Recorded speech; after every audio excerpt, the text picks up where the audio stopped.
I think it's so important when it comes to working with Gen Z, which is the most diverse generation we've had to date, is to remember that they're coming from a lot of unique lived experiences, a lot of unique backgrounds, and centering that and their identity as the pinnacle and the grounding of every conversation is so, so, so important.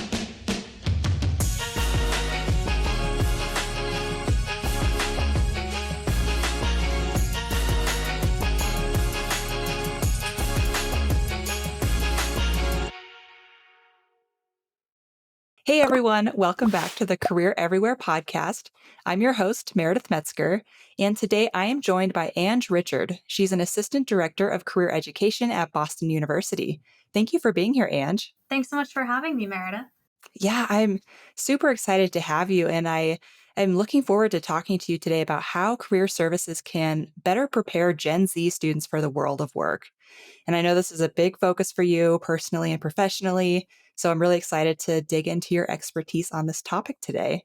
Excited to talk about it.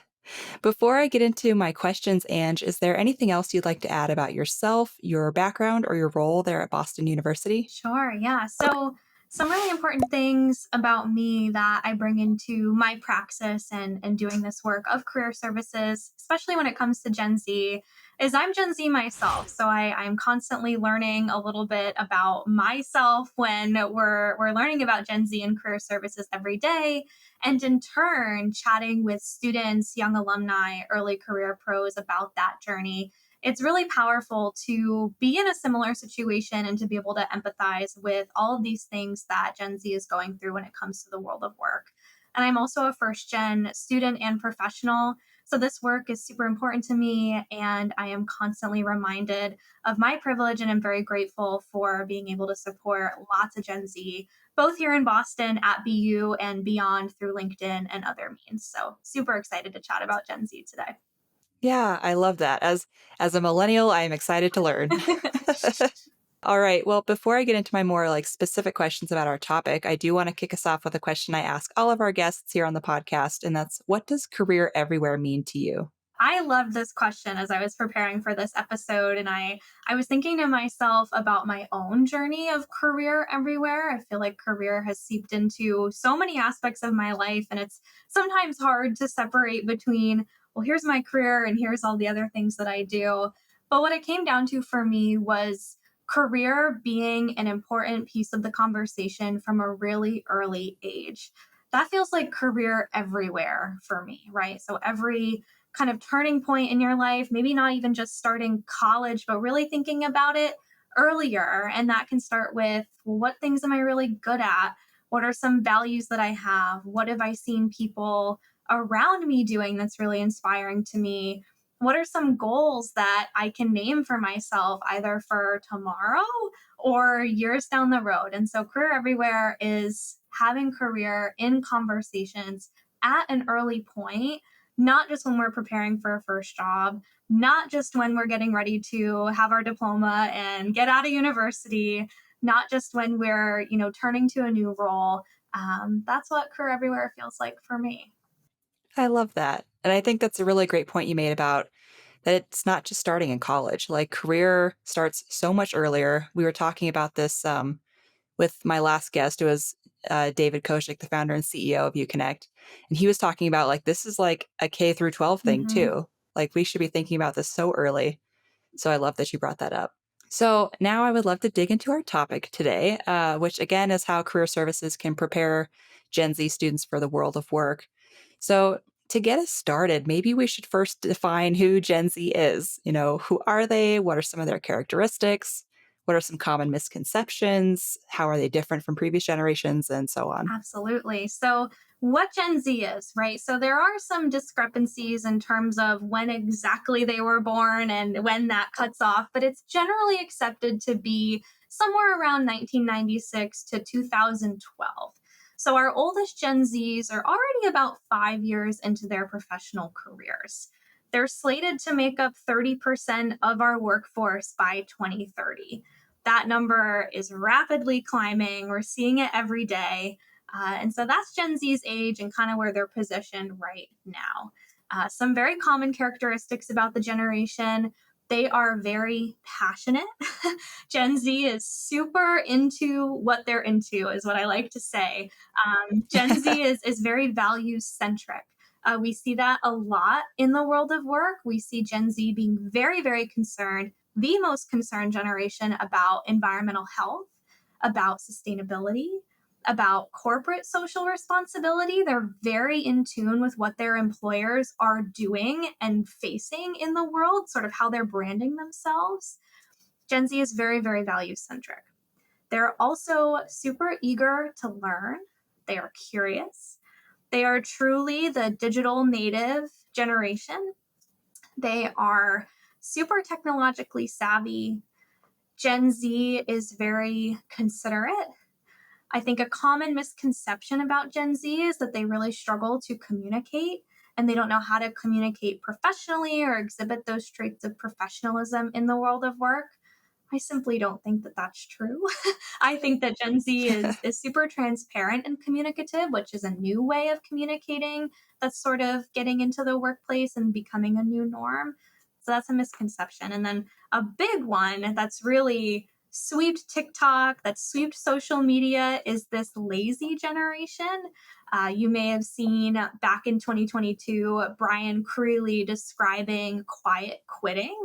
I think Gen Z took that term and sort of ran with it, even though a lot of us are just sort of starting our careers. But it's really about, not being so dedicated to and stressed about work to the point that it's all consuming, to the point that it's really impacting our mental health, to the point that it's becoming unbearable to even think about a future of work or a really solid career for ourselves. So there's a lot of misconceptions about Gen Z and how they fit into the world of work. But I'm really excited about how those fits can start to change and take shape and really influence other generations as we start to work intergenerationally and our younger workforce builds, as some of our older workforce starts to leave. Yeah, I think it's going to be really interesting over like the next 5, 10, 15 years how much the culture of workplaces is going to change because of Gen Z and their preferences, their passions, as you were saying. Like in my mind, it's a positive thing. Absolutely. Absolutely. So kind of, knowing this, what can employers or what should employers be paying attention to in order to recruit Gen Z employees and, importantly, retain them as well? So, something that I mentioned just a moment ago was how employers are showing up, right? Like, what's their brand? How are they able to be found both online, on a job board? How are they showing up at face value? That's super important to Gen Z, right? Gen Z wants to see a clear mission. Gen Z wants to see a clear vision. Gen Z should be seeing values. There should be information about what the team looks like. There should be insight on what this employer cares about. If that employer is serving a particular group or serving a really important part of a particular industry, it should be clear what they're giving, what they're benefiting, how they're growing, all of those things. Because Gen Z is really, they care a lot about what an employer is dedicated to and how those values align with their own. So I think an employer's brand is super, super important. We're seeing that more on social media coming to life. I think brands, their marketing and social media teams are really taking off when it comes to, well, how do we show up? How do we relate? How do we appear kind of in touch? So that's really key. I think another really important thing for employers to do, especially when it comes to recruiting, retaining, and supporting Gen Z talent as they move into their careers, is developing the model of a successful employee. So, one of the misconceptions about Gen Z is that, well, they don't know how to communicate, they're showing up unprofessionally, they don't know how to send an email, they don't know how to sit in a meeting, they're not able to multitask well, they get distracted, whatever it may be. There's a lot of misconceptions out there. I think employers can do a good job of modeling what that behavior looks like and setting expectations by modeling a great employee. And that can start in the job application description. That can start in the interview process. It can start really early on to exemplify for Gen Z what is needed and what they're looking for. And this will vary industry to industry, right? So I think every employer can kind of make it unique, make it their own, and show Gen Z what they need from them. I think employers can also capitalize on the benefits of having an intergenerational workforce and having mentoring programs in place to support early talent.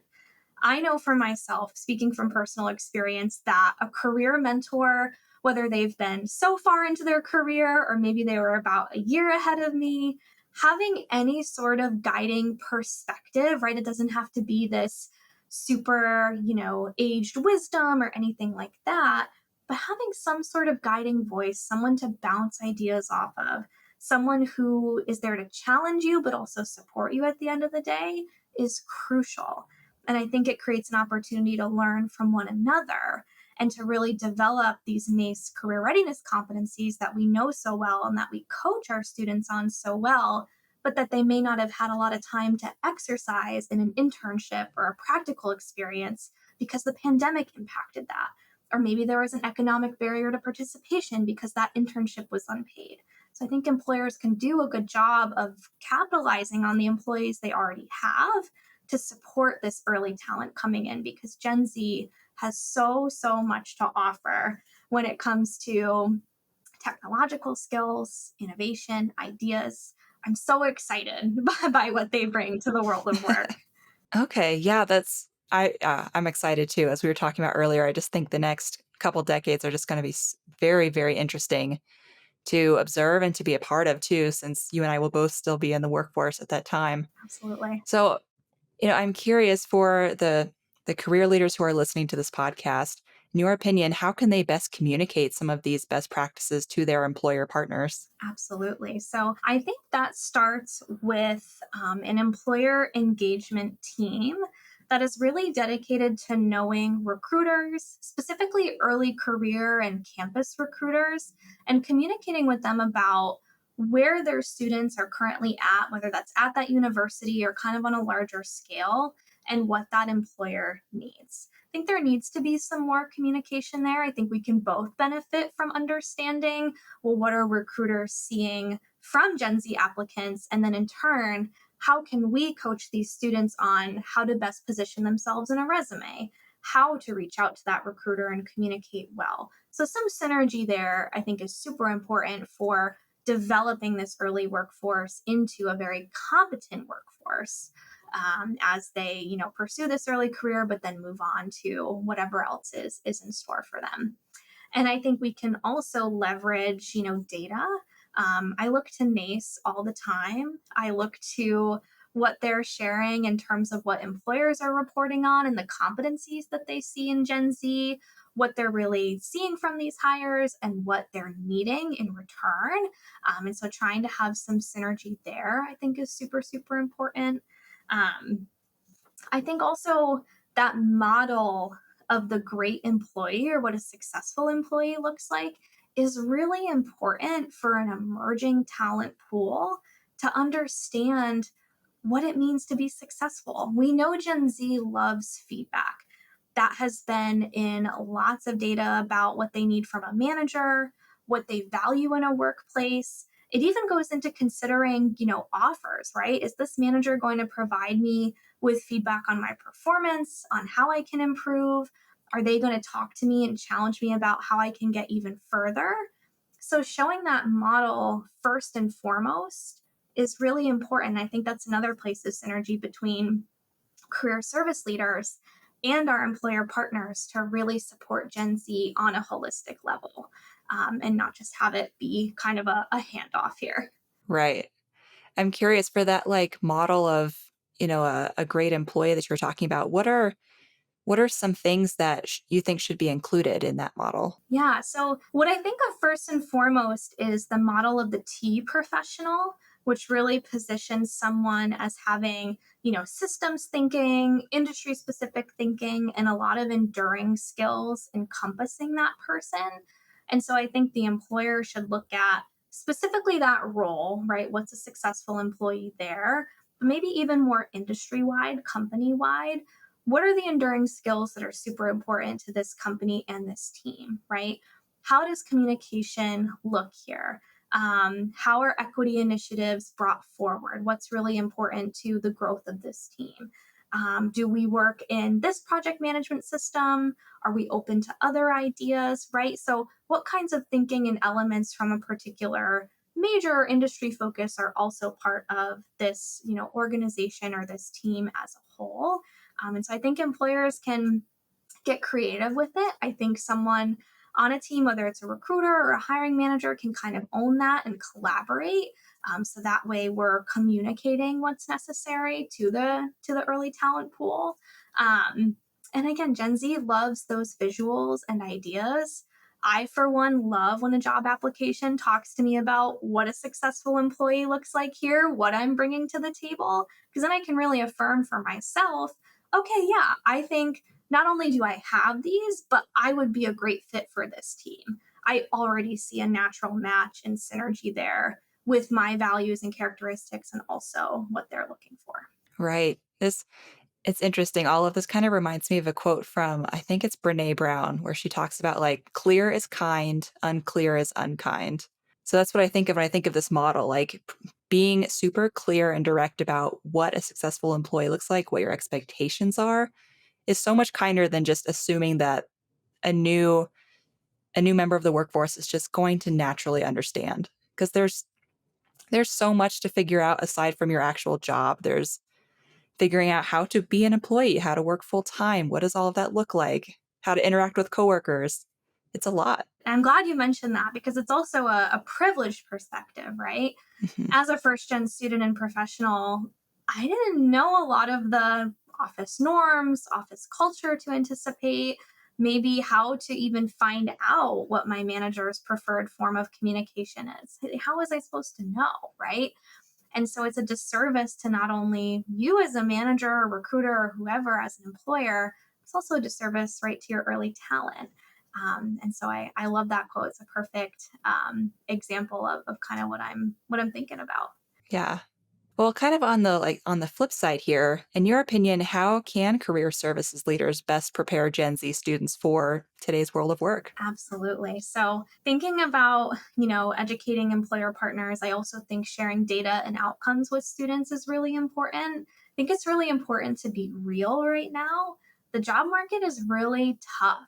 I mean, it's a hard, hard fight out there for Gen Z to secure an opportunity related to their major, unrelated to their major, at a company of choice, at more of a safety company, right? I mean, we're seeing unprecedented challenges, competition, lots of odd scenarios out there that Gen Z was not anticipating, right? And gosh, they don't deserve it, but it is a reality. And so I think being truthful with students and sharing about, well, here, is a rise in job openings in this particular industry, right? Maybe we pivot your skill set and your ideas.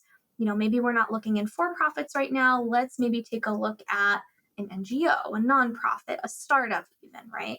And so I think sharing some of that data, those outcomes for industry trends and hiring, but also on what employers are saying about early career folks is really important for Gen Z to best position themselves for the world of work. I also think it's super important for career services to be cognizant of a balance between some digital, asynchronous online resources, right? Whether it's an external resource, a partner organization like Deloitte's Future of Work Institute, for example, or it's a source like Teal or Ramped as sort of a job tracker or identity centered resources. Those are really important. Gen Z is very self sufficient. They can go there, they can make the best use of those and learn a lot from those. But it's also really important to have some of that one on one, that in person, that tailored care that Gen Z is looking for. Gen Z really cares a lot about human touch. Surprise, surprise. I know we're a very digital generation, but I think also as a result of the pandemic, we're really looking for that connection. And Gen Z does feel best supported when they do have more of that individual tailored care, which is such a hard balance. And I feel it here at BU to balance that and scale that. but it is so important to at least think about and be cognizant of. Gen Z needs it and deserves it. Um, I also think it's really important to show models of career progression for Gen Z, right? Kind of thinking about the future. Gen Z is really caring about their careers a lot, I will say. We're seeing a lot of intention behind opportunities that they're searching for. We're seeing a lot more care about finances, just planning as a whole, and career goes into that. So I think having alumni voices come in and sort of share about their experiences, I think showing opportunities for Gen Z and what that can look like as they progress throughout their career, showing models of growth and what to look for when it comes to, okay, we're 6 months into this job. How am I developing professionally? How can I look at what I've done so far? How can I position that to a new connection I want to make or to this conference I'm going to, right? That's really important for Gen Z as they feel secure and stable in their job and their world of work to think about the future because they really are a generation that's concerned with, well, what's coming next? What's coming next? Because they've had to be on edge quite a bit. And so that's important to remember and care to. Okay. I'm curious, what advice do you have for trying to show those career pathways? So I am a big fan of alumni visits, panel events, just having those voices and perspectives come in to just share an experience, a journey, what's worked for them, maybe what hasn't is really, really important. I think employers can also do a good job of this, just like they can model a successful employee right from the start. Maybe there are latticed career pathways that they showcase. Maybe they showcase potential for upward mobility and kind of what that looks like on that team, at that company, in that industry. Hopefully, they provide opportunities for connection across the company and the team. I'm thinking small, I'm thinking really large, but for those things to happen is really helpful for not only Gen Z, but also everybody else who's working there, right? Gives us a better understanding of what everyone's doing, where employees are headed, what positions are opening up, what needs to be filled, all that good stuff is really important to take a look at. Um, and that information changes, right? Career progression and pathways, those things are fluid. So it's also on Gen Z to self-evaluate and map that out on their own. Hopefully they have a good manager, and if they don't, there are thought enhancers out there that can provide that support. Hopefully they have a mentor and a connection that can help them maybe map for that and plan for that. We see a lot of college roadmaps out there, right? From first gen organizations like Rise First. I would love to brainstorm and think of what that further looks like for career progression. And I think there's a lot of cool opportunity for that. Yeah, sounds like there's a lot of resources out For sure. there for this kind of Yeah, discussion. Okay.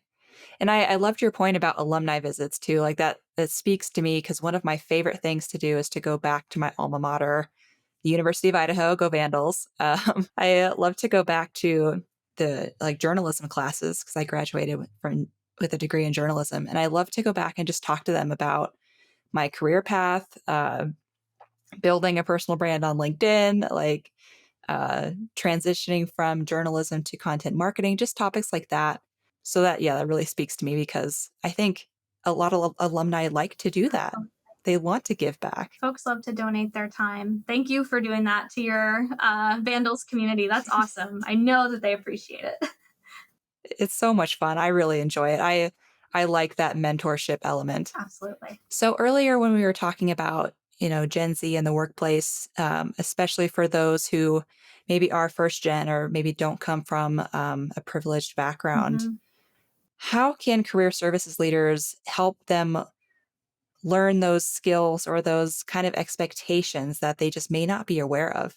I'm so glad that you asked that, Meredith, because I think it's so important when it comes to working with Gen Z, which is the most diverse generation we've had to date, right?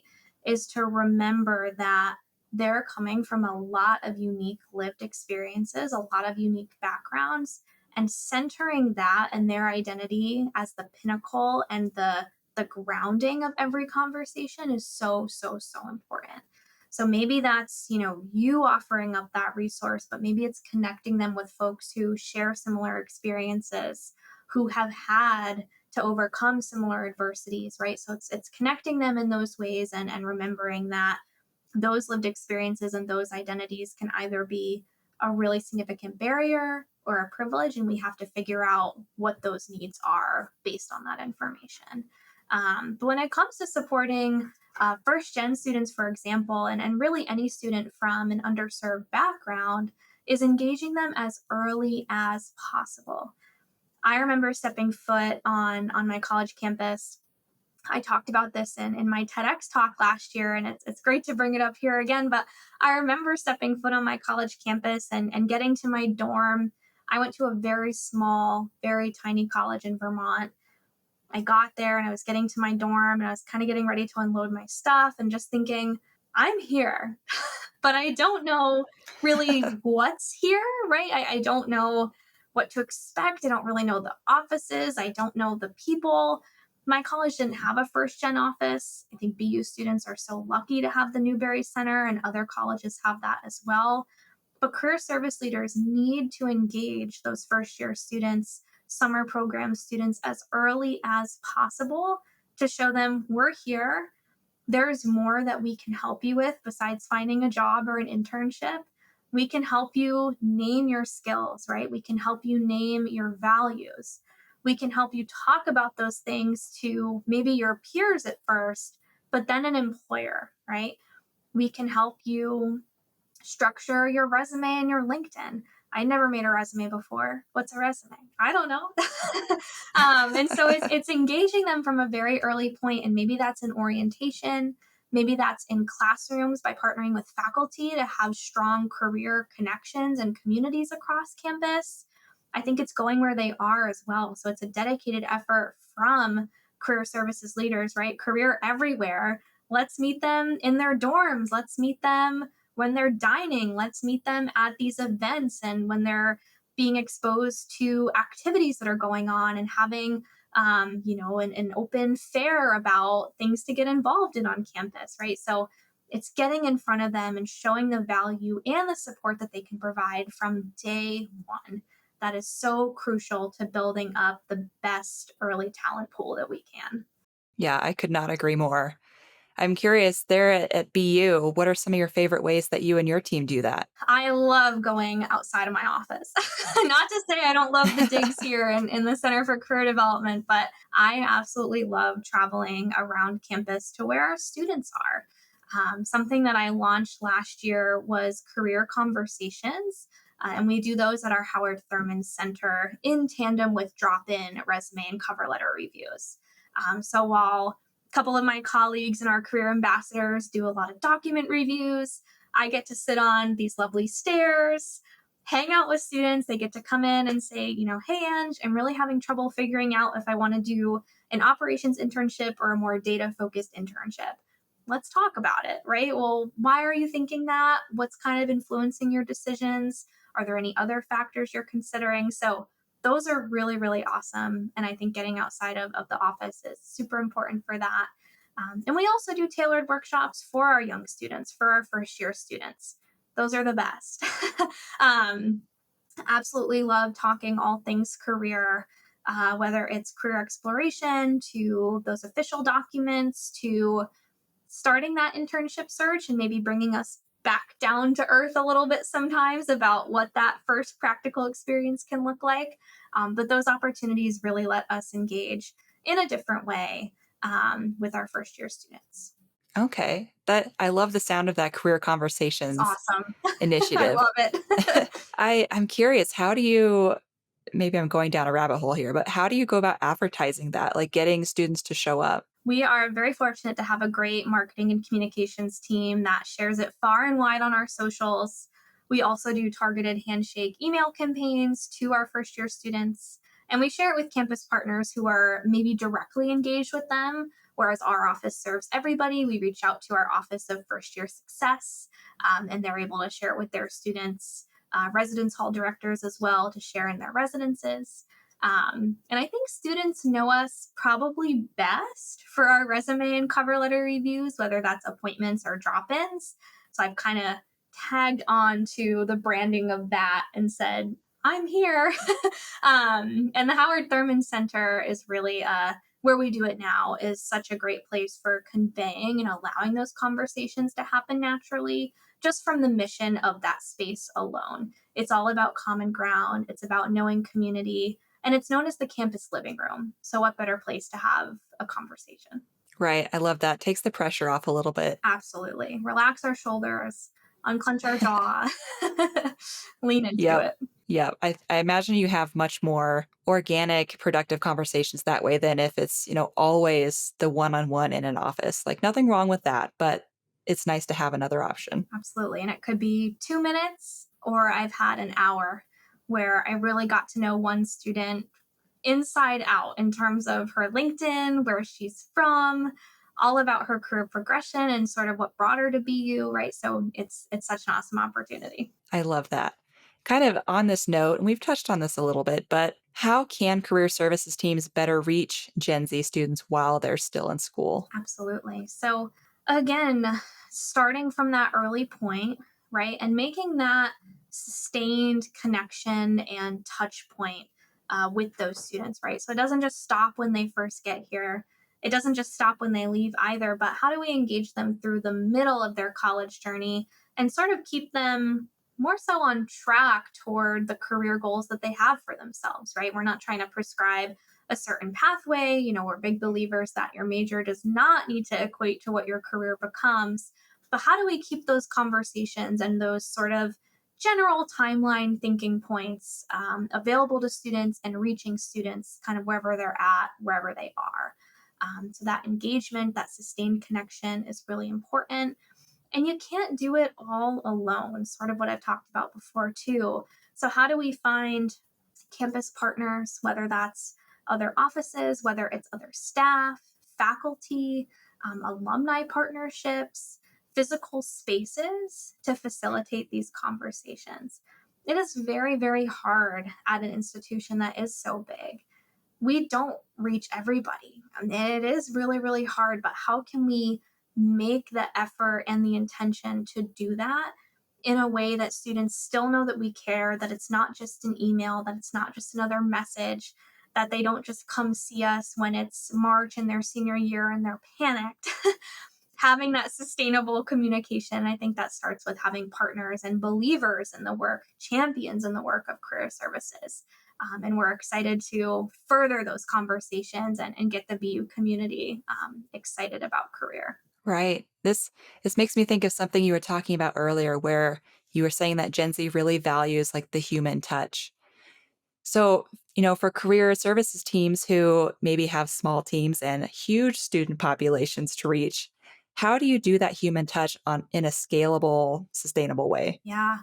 Gosh, Meredith, that's a great question. It's the um, $1,000,000 question, It right? is the $1,000,000 question. It's a big, big question, but it starts for us, still with those appointments.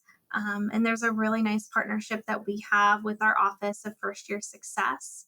That's a brand new initiative that launched last year or a year and a half ago. So every student has a dedicated first year success advisor that they're able to chat with just about the transition to college, just about the transition to getting to BU, and they'll often refer students to us if there's more career questions in that space. So that's a really awesome organic way to meet those students.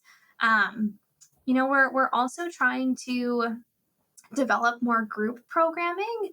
So instead of one off workshops, right, trying to maybe have a few more cohort based opportunities for students to engage with, not only to know us and to talk about career, but to build community with each other. I think there's so much value in that. And I think students want it. We see students wanting it after coming off the pandemic, after going through high school in the pandemic. I mean, they really want people, which is great. And so it gives us more time to figure out how that works, how that can function in career services, how we scale that and make the most of that. And we're also really fortunate to have a team of super strong, super competent career ambassadors. So these are current undergraduate students who serve really as paraprofessionals when it comes to the work that we do. And we also know that students learn a lot from one another. They like learning from each other. And so that support, right, of our career ambassador going to a student group and talking about resumes can be just as valuable as pro staff going and doing that same conversation. So leveraging that and the work of our students has been a really impactful way to get in front of as many students as we can. I love that. It's like you were saying earlier, it's all about those partnerships, right? Yes, 100%. Okay. So I'm curious, Ange, what advice do you have for other career services leaders who just want to better prepare Gen Z students for the world of work? Well, my favorite thing that I live by, I feel like every connection request I ever send on LinkedIn or when I meet someone for the first time, I try to say, and it's really true, I look forward to learning from you. I take that with me everywhere I go. And so I encourage not only my team and the people I work with, but I encourage everyone to just ask questions and be ready to learn. I'm still asking questions, right? I'm just one member of Gen Z. I know a little bit about a lot. I'm learning from fellow Gen Z myself, from fellow Gen Z colleagues, from colleagues in other generations, right, that have different approaches to the world of work. And so we ask questions, right? Well, what are we currently seeing our computer science students wanting and exhibiting? How are we best supporting our College of Arts and Sciences students, which is our largest population, but also our most varied population when it comes to career planning? So ask questions and don't be afraid to dig into the literature.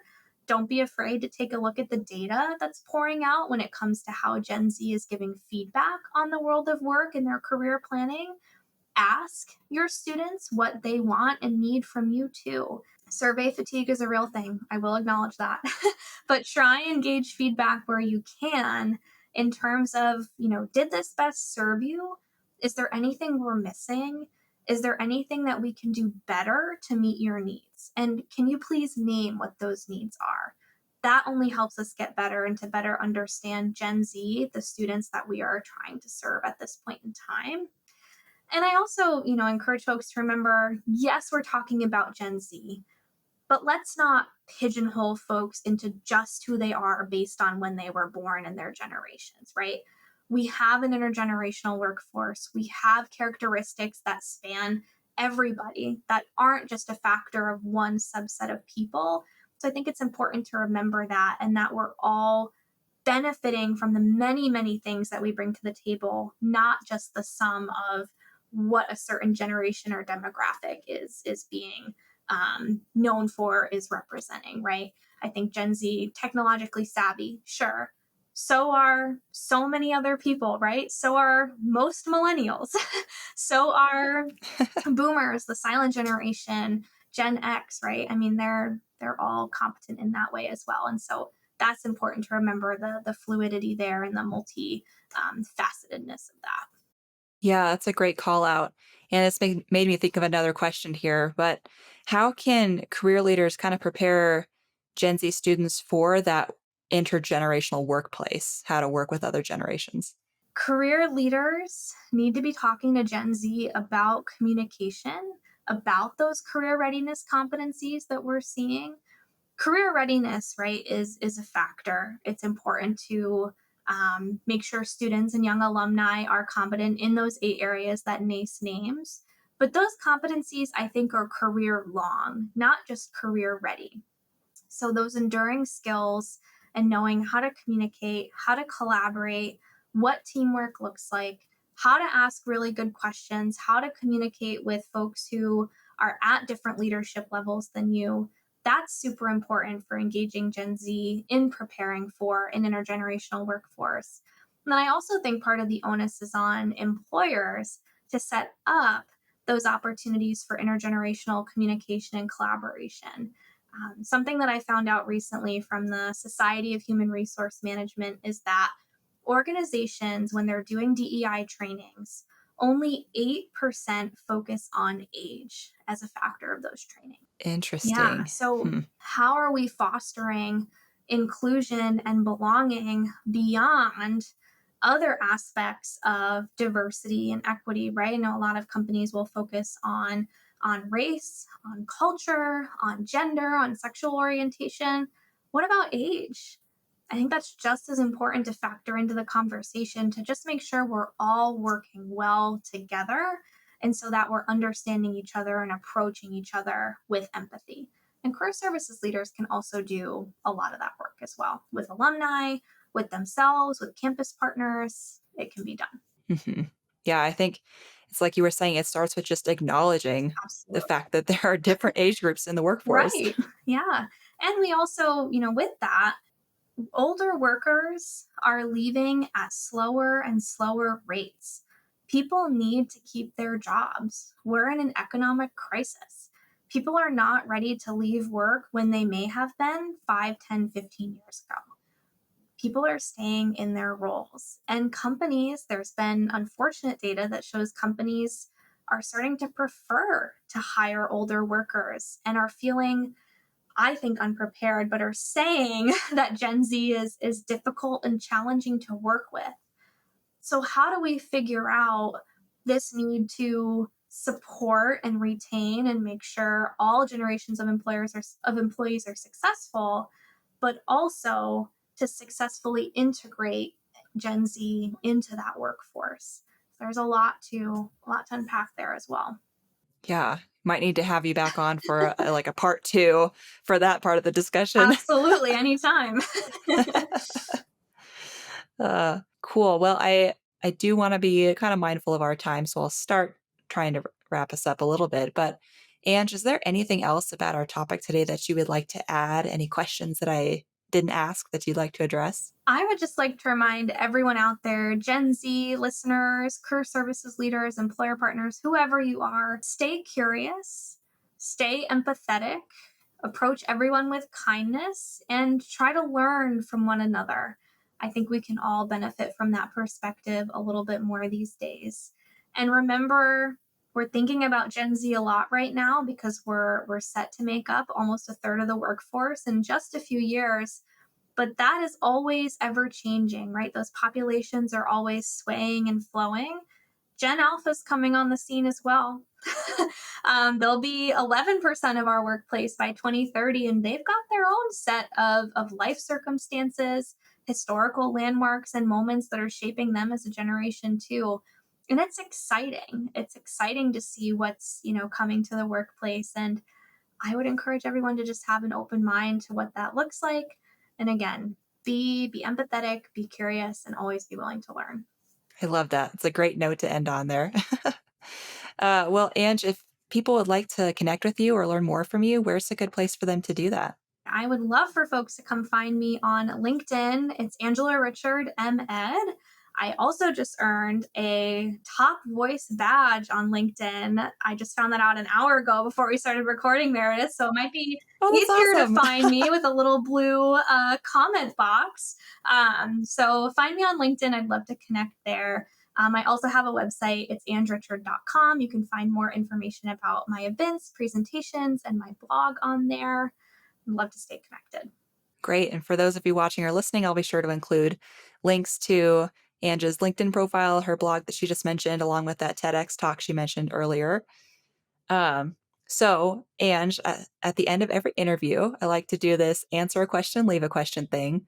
So I'll ask you a question that our last guest left for you, and then you'll leave a question for the next guest. Absolutely. So our last guest was David Kozik of uConnect, and he left the following question for you. Compensation aside, if you had a magic wand, what would you change that would have the biggest impact on your ability to recruit top talent for your career office? David really had me thinking with this one. I really sat with this for a minute, and oh my gosh, there's so much that I would change, I think, not only for my office, but just in general. Some things that come to mind pointedly are, I think salary transparency needs to be a national thing. We really need to get better about that. And I know he said compensation aside, but just showing it, maybe not making it better, You're but right. just showing it is really important. And then I had a thought about job descriptions as a whole, and how do we position a role in ways that make the most sense? How do we show some character there from the organization? How can we talk about the team that this role is going to be kind of joining and contributing to and adding to? I think job descriptions can use a little bit of love these days. And then a funny answer that I had was that I work in nonprofits. Um, we don't have those fun cantinas and cafeterias and lunchrooms that our friends like maybe Google or Amazon or other headquarters have. So I think that would be really fun to have a a little snack area for folks to get really jazzed about before they even apply to the company. I think more cantinas and cafeterias and nonprofits in 2024. Let's go. I love that. All right. So more pay transparency, better job descriptions, maybe some more like fun stuff in the physical place of work. Yeah, some one thing is more important than the others there, but let's have a little fun. But hey, we have a magic wand. We can ask for all of it. Absolutely. David gave me the magic wand. Awesome. Well, that's all the questions I've got for you, Ange. Thank you so much for taking the time to join me on the podcast today. This was such a fun conversation. I learned a ton. I know our audience is going to learn a ton too. So just thank you again. Thank you so much, Meredith, for having me. And thanks to uConnect as a whole for everything that y'all are doing for putting career everywhere. Hey everyone, it's Meredith again. I realized after I recorded this interview that I forgot to ask Ange what question she would like to leave for the next guest. So she was kind enough to send me one after the fact. And the question will be, what advice would you give to college students who are just graduating and starting their first job? So we'll be posing that question to the next guest. And thank you all so much again for tuning in, and we'll see you next time.